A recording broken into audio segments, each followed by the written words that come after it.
Hi everyone, Laurel here, Minnesota Zone 5A. Just going to do a February tour. We've been having some crazy weather this year, super warm. It's February 4th right now, and in the high 40s. You can see we have no snow left. The ground is still frozen. I can feel it's hard when I'm walking on it. But yeah, this year is very strange. What concerns me the most is the lack of moisture and snow. Not so worried about snow cover because we've really only had 1 week of below zero temperatures. And I don't think we'll get any more this year. It's just really bizarre, especially after last year, which was record-setting for the level of snowfall. I think they just piled. Mother Nature did 2 winters in 1 last year, and now we're kind of skipping it a little bit. So high 40s. We hit the 50s last week. They think we're probably going to get a couple days in the 50s this week, and then it'll go back maybe to the 30s and 20s. But nothing really colder than that is forecast. So very strange. I do have on February 4th some daffodils. You can see them kind of peeking up here. I have crocuses over here. I took my Christmas wreath off my door and put them on top of the crocuses because those are really coming up over here. Hopefully they won't need the insulation. I think as long as they don't put any blooms out for freezing weather, they'll be fine. Same thing with perennials. I've noticed, I think this perennial leafed out in the fall and just never froze back. That's a phlox. But I did see, you can see that one sprouting at the bottom. That is a noblessa yarrow. I've got some other things sprouting. The aster I saw. Putting on some new growth there. Those will be fine, even if we were to go below zero for an extended time and that froze off. Those sprouts, they would just resprout again at the appropriate time when the weather warms up. So I'm not worried about the perennials. I'm more worried about spring flowering shrubs and flowering bulbs that are at risk of sprouting early and if the leaves freeze off, they'll be fine. They'll just resprout again. I just don't want them to put up any bloom stalks and then risk it going back to I think the highs are going to be in the 20s, lows in the teens, maybe single digits overnight.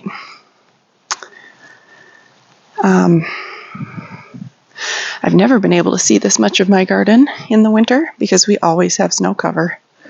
But it has been so unbelievably mild.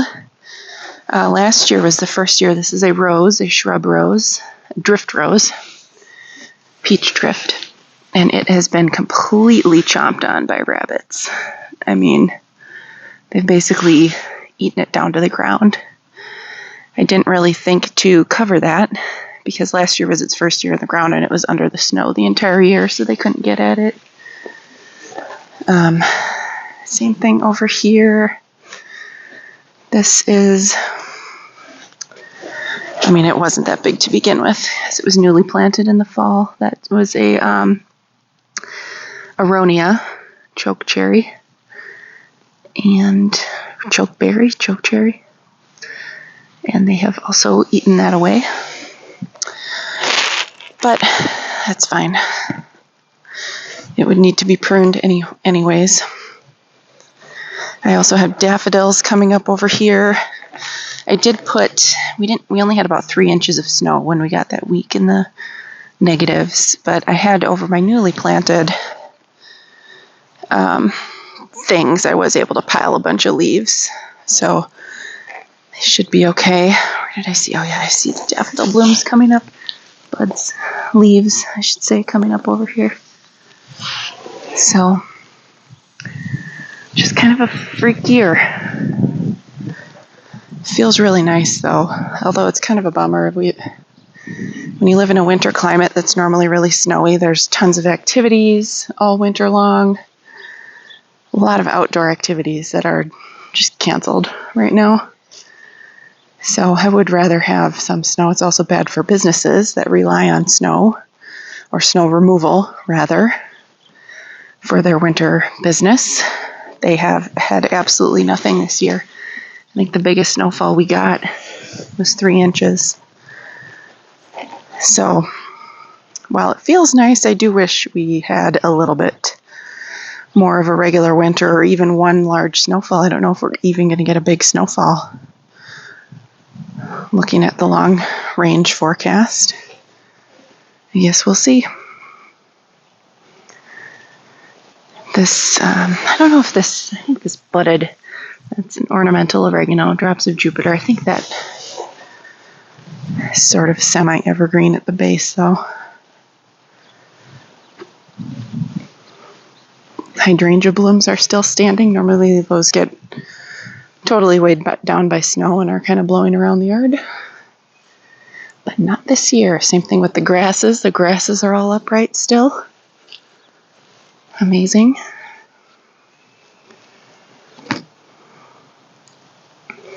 Just very weird.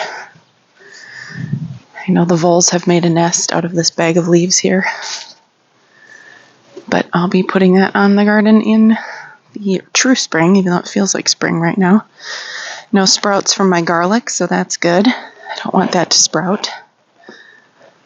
Honestly, I don't think it would hurt. Like most things, if they put up leaves, just leaves, and then they get frozen off, they'll just sprout more leaves. Again, when it gets warm, when the time is right. But that's okay. You can just stay dormant. Strawberry leaves, always kind of evergreen. I do still have some carrots in here from it's frozen, so I can't get them out from the fall, but bunnies have been eating the tops of the green onions that were left.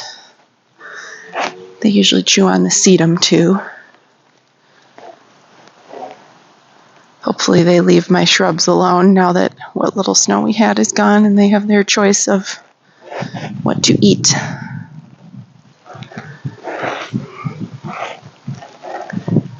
I don't have any bulbs in here, so nothing coming up.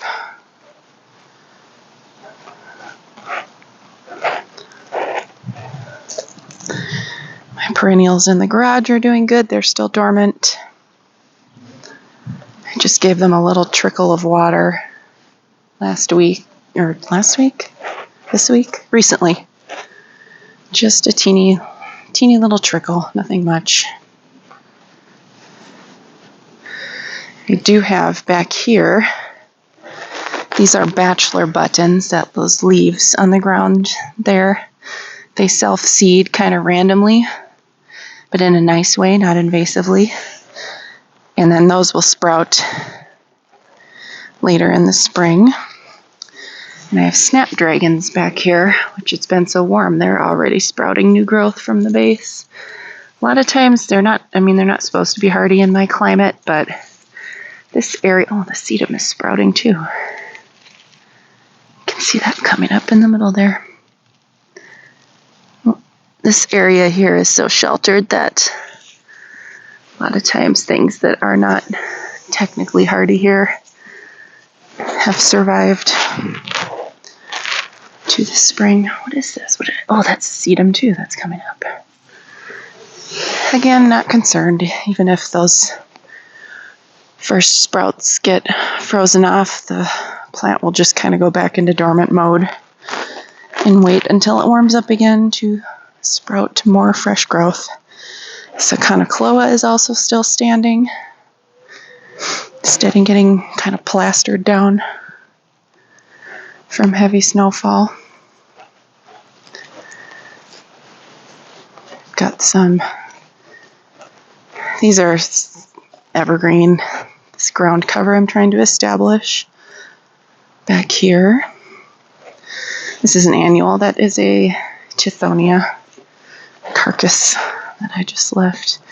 I did plant a perennial over here in front of it though, so we'll see how that does. Oh, there's an old squash I left out for the squirrels. But, okay, well. Lungwort, semi-evergreen.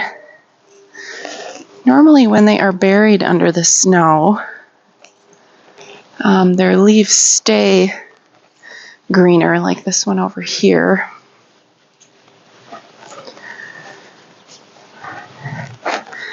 Most of the plant is usually green, but because it wasn't buried when we got those really cold temperatures, more of the foliage died back, which is fine. It just makes it easier to trim up in the spring at the appropriate time.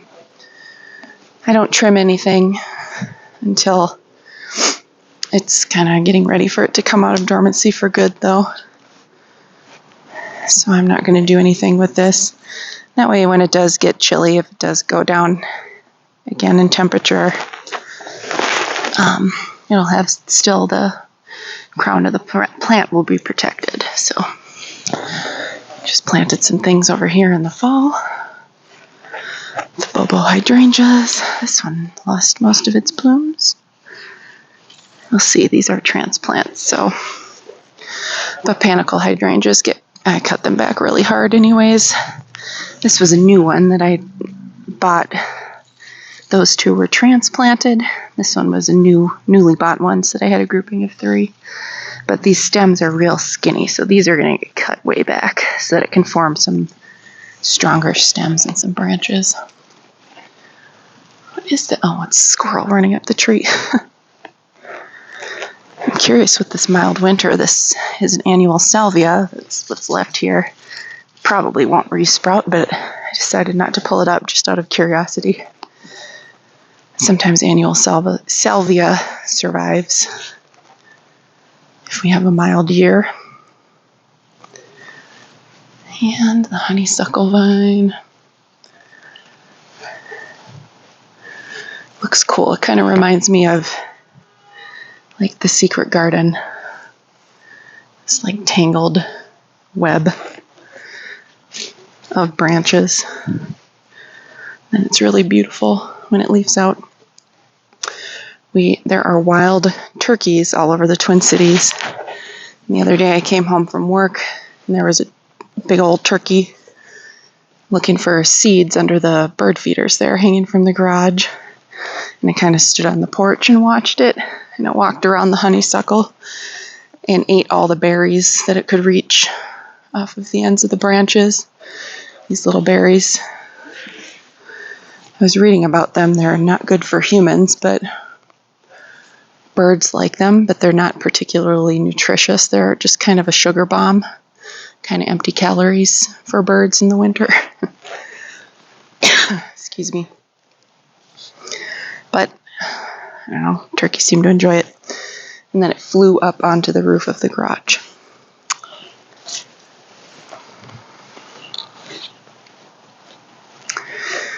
Let's see, I wonder if any of these hostas would start. Probably not. Those usually, nothing. It takes a little bit warmer weather for those to bud out. I haven't seen a lot of the feral cats. I've seen one of the male tabby cat around, but that's about it.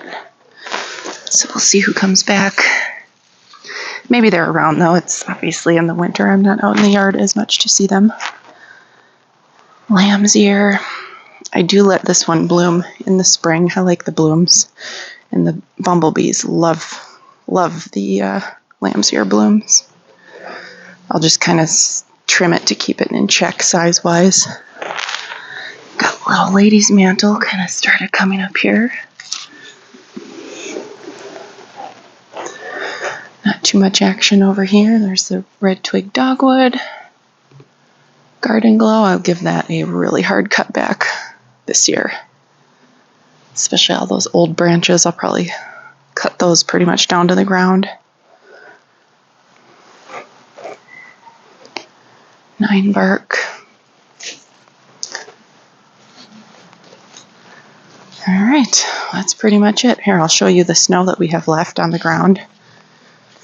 There it is. One little patch of snow.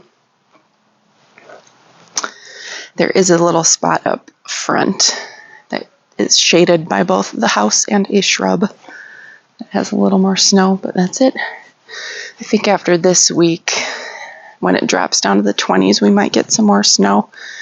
I just don't like it when it's in the 30s because then precipitation tends to be freezing rain, and that's no fun. Nobody likes ice storms. They're just dangerous. Anyways, feels nice to be out here. I kind of don't want to go back in now. Oh, I do have some allium. These usually start sprouting.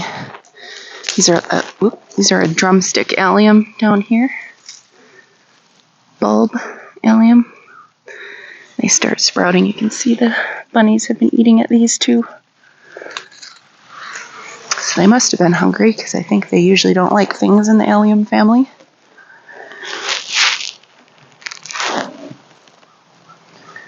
But those always sprout in the fall and they're fine. I have larger allium bulbs planted back here, like the globed style ones, and I don't see those budding yet.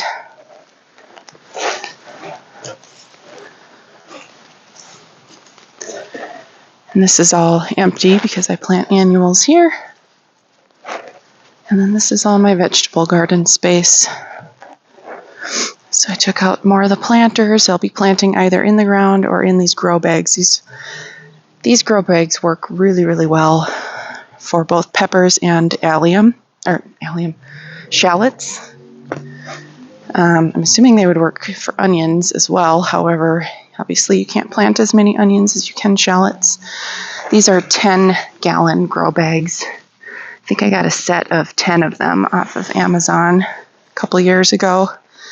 I don't remember the brand name.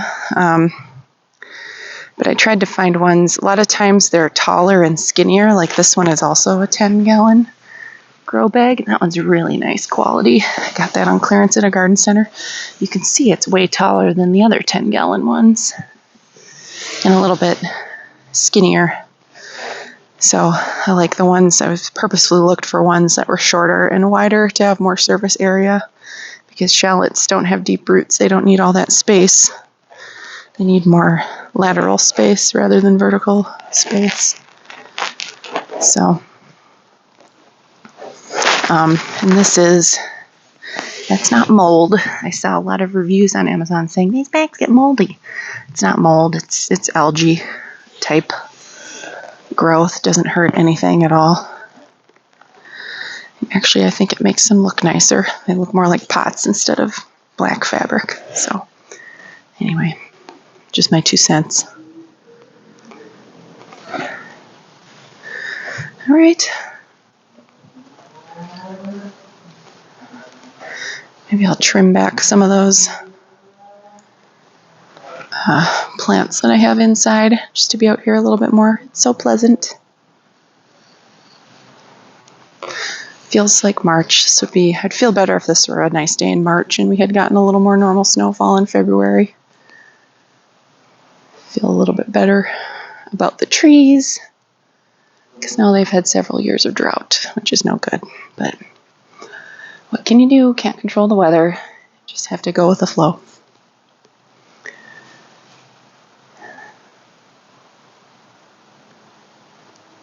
I did place several seed orders. I got those in. I just germinated sowed geraniums, Alternanthera, Dusty Miller, and Rudbeckia under a grow light in the basement, just one tray of seeds. I normally don't start seeds until March out on the porch. But those are always seem to be a little bit slow to get going, so I thought I would start those a little bit earlier. But I will show you my setup on the porch once I get my full seed starting in swing in about a month. Once that is underway. And I also ordered, my uncle can get me a wholesale deal on annuals through Gertens. So through him I ordered, you have to order by the flat. You can't order individual plants. You have to order a whole flat.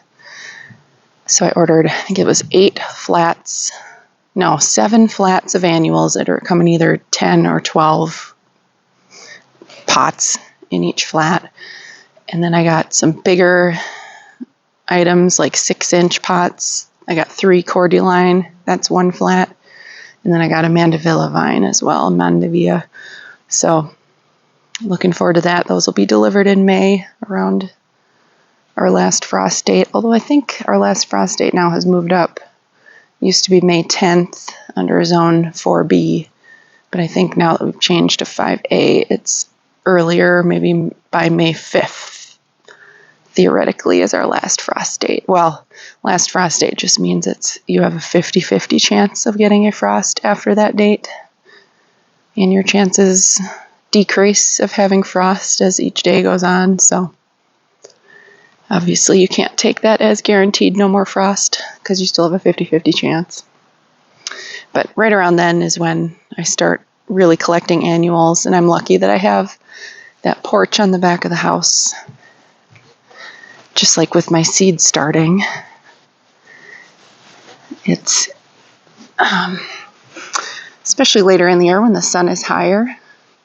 That's on the south side of the house. So like my seeds, it takes very little to harden them off. I really don't have to do much. I put grow lights on, but they're in those windows, so they get full sun from the minute they germinate. They're in the sun. They already have that exposure. I use heat mats because it does cool down in there quite a bit at night when it's cold outside, and then warms up during the day, but it is more of a normal temperature fluctuation for the seedlings versus having them in the house where it kind of stays even all the time. So, but I can also, if I do get big flats of annuals, a lot of them are hardy or can take a light frost, geraniums and things like that. But if I have any tender ones, I can either pop them in the shed where I have a lot of space or pop them just on the porch overnight to avoid that frost and damage. Things like impatiens, begonias, coleus, all that kind of stuff. So I like to start my collecting plants early.